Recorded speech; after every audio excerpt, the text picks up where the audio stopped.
tubig. Kunti lang para hindi maasim. Kulang kasi ang munggo. Yan, hintayin lang natin na maluto ng maayos itong kamatis. Bango-bango yung sibuyas at saka bawang.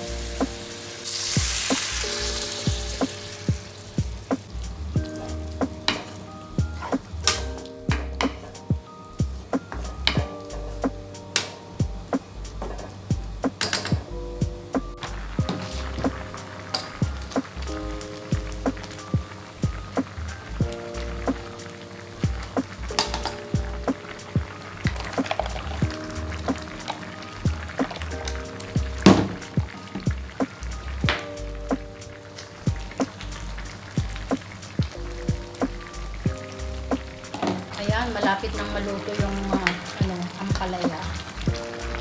Then, lalagay ako ng ginisa mix. Ginisa mix, sana naman. Matagal na ito guys. Binili ko pa ito sa Pilipinas. Ginisa mix. Ayan, lalagay ko din yung